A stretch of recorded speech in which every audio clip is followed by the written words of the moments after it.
Live from the Buffalo Wild Wings studio, here's Sports Nightly.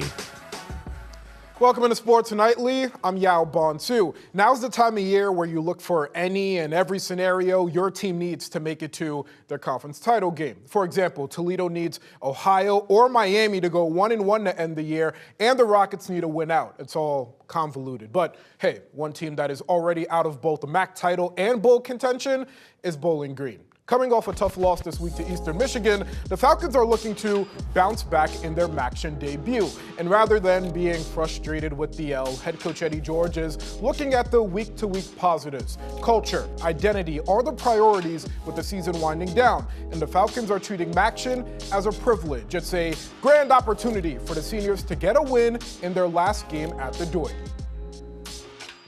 You can expect the unexpected when watching MACTION games. They're always fun and exciting. Awesome coaching in this conference, and you'll have a chance to really see some talented teams on a night that you wouldn't expect to see football on. The biggest thing is like your own personal schedule gets out of whack and your own routine gets out of whack. So the biggest thing you can do, like if this is your first time in MACTION, is really just going to bed early and just making sure you're well rested, because you might have to adjust and change some things to what you're not used to. Team's excited about it too. It's my first time. I'm a senior.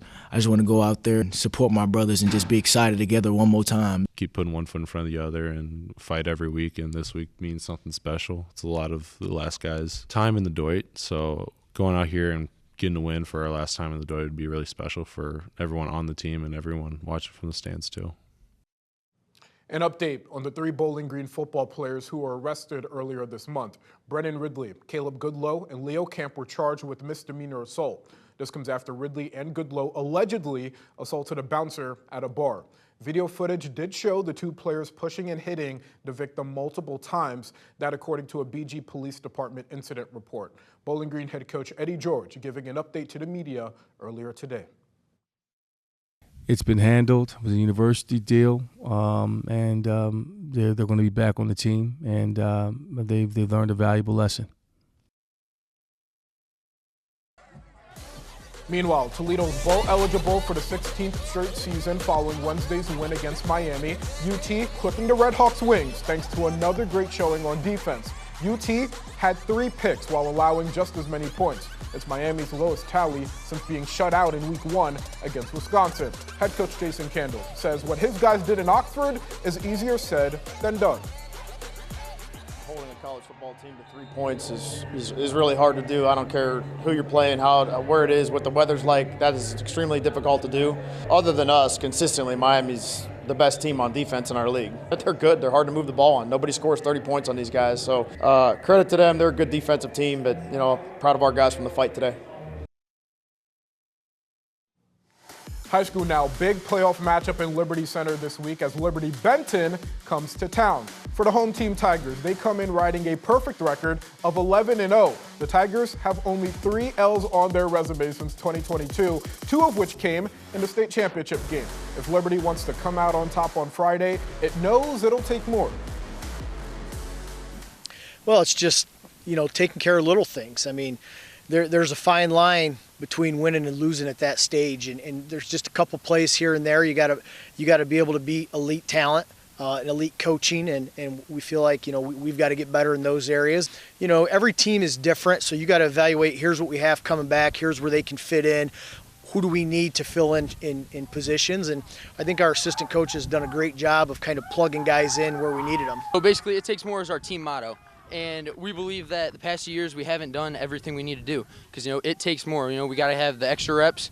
We have to have the extra guys come down to the weight room. All summer, our whole team was in the weight room. We've been putting in a great deal of work. It takes more practice time. We're out here in the cold on days like this. We're not going to be inside just sitting around. We're going to be working our butts off doing everything we can. Across the field, Liberty Benton looks to keep soaring. The Eagles have outscored opponents 565-60. That is not a typo in our teleprompter, on their way to a perfect 12-0 record, but no amount of dominance can wash away the bad taste of defeat. Head coach Scott Garlock and his team still remember when Liberty Center knocked them out the postseason last year, but the chance for revenge sounds pretty good. No, it's what we've been waiting for all year. It's what we prepared for all summer. We've talked about it. We didn't know if we'd get to this point, but it's something that we're definitely looking forward to. We have a great group of guys. We've put a lot of work in this week. I think we're ready. We're going to come out with a chip on our shoulder. Past couple games haven't went in our favor, but I think we're ready to change that outcome this week. They've been in the state championship the last 2 years, and they're picked to win it again. And, we have a good group of seniors that want to go over there and change what happened last year. Believe it or not, Whitmer was picked to finish third in the NLL Buckeye Division. 12 weeks later, here it is as the only team in the division still alive in the postseason. For one, the Panthers have a rushing attack that's been pouncing on opponents nearly 251 yards a game. That's the product of having a backfield duo like Jamon Holmes and Joey Morales. Together, they account for over half of that total while combining for nearly 30 trips to the end zone. Their latest challenge brings Whitmer to Lakewood on Friday for a showdown with the top-seeded St. Edwards. Right here on BCSN, might I add. And I sat down with the Panthers pair before the regional semifinal showdown. When we think of Whitmer, we think of a dominant rushing attack. You guys are averaging 251 yards on the ground as a team. How would you guys describe the Whitmer run game? I just feel like, we just dominate, coming here every day with a great mindset, we want to be great. So, us dominating every day in practice, us being ready for, what we got to take on. Yeah, I definitely feel like, we set the standard at Whitmer. We always got to be able to run the ball. That's one thing we're big on, every year. Last couple of years we had Brady Ford, but, he's moved on.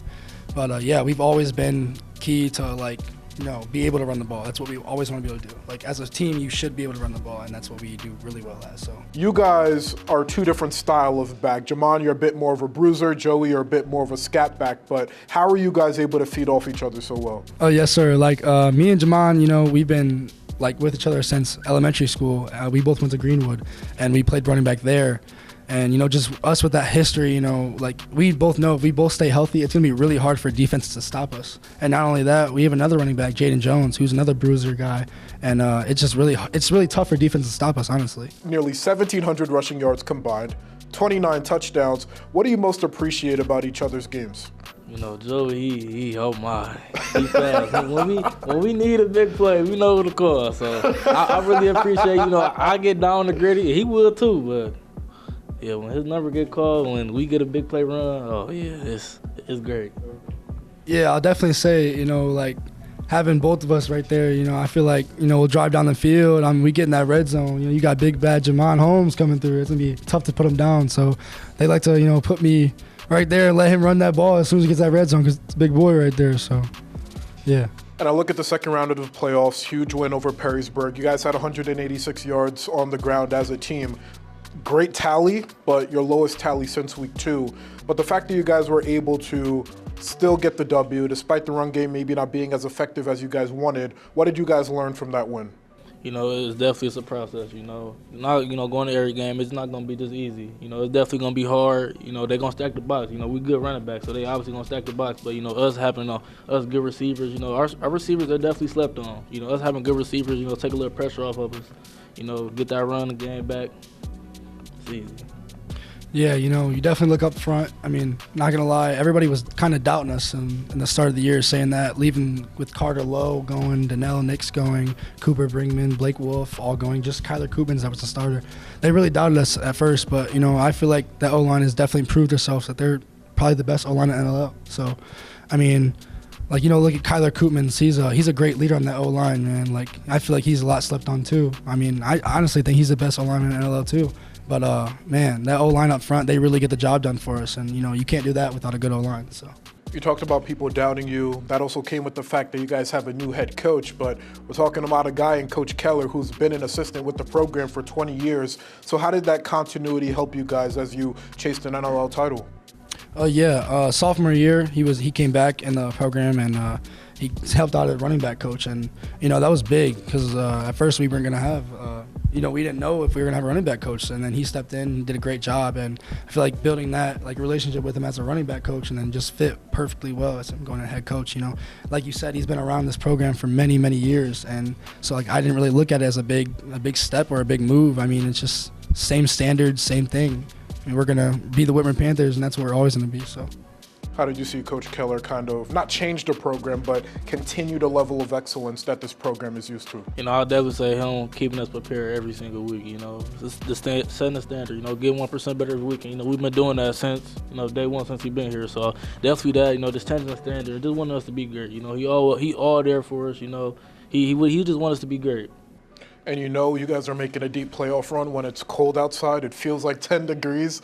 Out there at practice was not comfortable at all, but that's a testament to how far you guys have come. Now you guys have St. Ed's in the regional semifinal, a team that knocked you guys out the postseason a year ago. Why will this year be different? All right, you know, it was definitely a tough loss for us last year. You know, it hurt us. You know, they coming down here, you know, on our home field, us losing in front of our home field. Yeah, definitely building off what he said. We're definitely hungry. As one of those players that were in that and lost and witnessed that and played in that game, it's definitely tough. You know, we're coming back hungrier than we've ever been. I feel like, you know, people have slept us on so long, and they're still doing it. I've seen a couple of pools that said that we have no chance, but, I mean, I'm ready to shock the world, you know.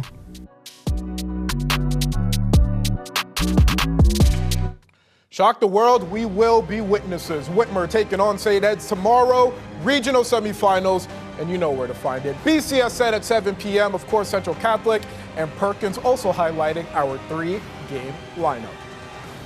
And of course, you can find all of those games on the BCSN Plus app. If you haven't already, download it wherever you get your apps. Why? Because live local sports are always on the BCSN Plus app. Alrighty, coming up, it's the final sidekicks of the season. We're kicking it one last time. Francis Stevens joining us in studio. Come on back, I know you will. Anthony Wayne Girls Soccer, you brought the energy, but now it's time to hand out some all BCSN honors. We begin with your best 11 on the girls' side, and it features some state champions. You have Lila Simon at the top, of course, state champion, and then her teammate, Lydia Smucker, in the midfield. But take me through the rest. This is a loaded list. I tell you, I mean, obviously, you know, Mira Zimke and Elena Mahan had really, really great years, especially for Mahan, especially with Bowling Green and the year that they had. Mira Zimke, we just got to witness what we're going to probably see for the next couple of years. And then again, in that midfield there, we can talk about Emma Ogden, Camille Francis. That's the most loaded part. Yeah, right. If this was my starting 11, I challenge anybody to play it. You're going undefeated. Because that's got so much fluidity that works in there. But again, Emma Ogden, Camille Francis, the 4-year careers that they've had at Perrysburg is great. Let's talk about Lydia Smucker, man. Please. I kind of feel like she's underrated a bit when you talk about great midfielders. You were telling me Lydia Smucker, I think she's like second, or no, she's single season goals, fifth, right? Fifth. It's crazy because you think of her as like this midfield nucleus. She's sending balls into Lila Simon, but here she is in the biggest game of her life. What does she do? She has a hat trick in the state title game. Not one, not two. 3 goals in the biggest game of the season. Yes, and it was really, really good stuff that she did. Again, was super dynamic. I know some people are going to question that first goal. Was it offside? But it didn't matter because they didn't call it, and she scored it, so that was it. I mean, 2 goals for her, and within that first 15 minutes, I think that really floored the game, and then that third one did the trick for them. So Lydia's had a really great career. She's going to do some really good things. And then at my back, you know, this back line can be really great. This is really good back line. Lucy Ewing over at St. Ursula Academy. Fantastic year. She's so dynamic on those outside areas. We talked about how loaded the midfield is, but just harping back on the talent up front, the way Mira and Lila and Elena, the way they would coexist on the field together, I feel like you'd probably get, like 80 goals out of them? It'd be a lot of goals. At a minimum? It would be a lot of goals. Boys soccer, starting 11. I mean, Cal Mortis is obvious at the top, but I look at this midfield. And when you think about the most creative players in the midfield in all of Ohio, it starts with Noah Preciado, Aiden Sloan, and Drew Puckett. But that's not an easy top 3 to get to. It wasn't, and I'll say this: that could have went either way. Yep. You know, you could have moved some pieces in there in a lot of things. You know, Chase John Sum in there as well too. You know, if you really look at the fluidity of those players, those guys are very, very dangerous. Aiden Sloan last year was a Cardinal Division Player of the Year. You know, first team All District. Drew Puckett was an all-district player last year, was a Division II district player this year. Preciado was definitely a big-time player for his team, NBC Player of the Year, all-district player as well too. That midfield can do it in so many ways, but I'm going to talk about what's going to happen up front, because if I have that up front, you're scoring. I mean, Cal Mortis, he already takes the top off, but the speed, him up top as striker with Braden Heitmeyer on the left. forget about it. And Noah Preciado, feeding them, knowing that he can create his own shot as well. I mean, I'm just trying to draw it up. The big piece is this: everything can be inside out because you got so much skill there. I mean, we obviously talk about Mortis. We know what Whitmer did. Whitmer scored probably the best goal of the season, hands against down. Anthony Wayne. There's no doubt about it.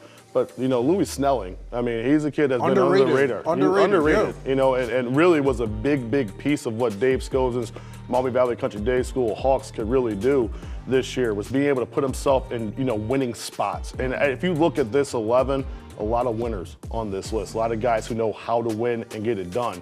You know, again, to these families and all you guys, the coaches and everybody that spends a lot of time, you know, thank you guys for letting us come and be a part of what your school community is, what your environment is, your culture and those things like that. Thank you guys, and we'll be back at this again next year, man. Sir, this is doesn't gonna get be better fun. than that. Coach Francis Stevens, appreciate everything, Coach. Hey, thank you, man. Really appreciate it. Such a blast. Coming up, it's Inside the NLL. The Trojans are entering the studio. Come on back. Inside the NLL basketball season, just under a month away. We cannot wait, and we have Findlay Boys basketball head coach Ryan Gross in studio. Coach, thank you so much for taking the time. Yeah, glad to be here. I'm always curious because year two, it's sort of easier in a way because year one, you're coming in, you're new, trying to establish a culture. Sure. So how does, I guess, the year two preseason compare to that of last year? Well, it really starts in the off season, and that's the best part about it. You know, we have a summer program, and it's just an opportunity, one, for kids to get in the gym and build relationships with them, but, you know, kind of lay that foundation of work that you want to bring into the season. And so, you know, getting hired year one, that's kind of rushed, and so we had a full spring, a full summer, that we could, you know, work on kind of our foundation for this season. And then, you know, heading into preseason, it's been great. You know, the success of the football team was certainly a plus for us. You know, I always tell the kids, you know, sometimes you're worried about, you know, oh, we're going to be missing football kids. And my best seasons as a coach is when the football team wins. So really? I was happy to see them have success. And, you know, we're still getting some of those guys in the mix this week because they just finished up. But certainly from that standpoint, just building a foundation with those guys, and, you know, they kind of already know what to expect from me, and I know what I can kind of demand from them, and so that transition has been great this year so far. And I think that pops out about your roster. Last year, you had only one senior. So I could only imagine the level of experience and continuity that you have this year. How much ease does that put on you, knowing that you have so much continuity? Yeah, we've got 4 seniors returning, you know, or I guess, that would have been juniors for us last year, and then we've got 4 more seniors that crazy have experience. Decided to come back out, right? Guys that chose not to play last year that are back, and certainly that's going to be a help for us. But just, you know, with seniors, you know, comes experience, comes the understanding of, hey, we got to get in there and we got to grind a little bit in practice. And so it's been super competitive and been fun to coach, right? And molding some of those guys into, you know, what we do, and they've jumped right in and been, you know, positive influences on our program. And certainly depth always makes it more fun. And when you look at the guys that are returning, they know your system, they know the drills, they know how you like to run practice. So with that, knowing that that's already established, what is the next step for your program? Well, you know, obviously, you know, building on at least the foundation we tried to put in last year. Obviously, the wins on the floor were, you know, few and far between. So, you know, taking the next step for us, competing in our conference first and foremost. You know, we want to always, you know, try to compete at the top of our conference, and then, you know, beyond that, Northwest Ohio. So I think, you know, when you look at your season, you know, conference championship and competing for that first, and then, you know, a district championship second.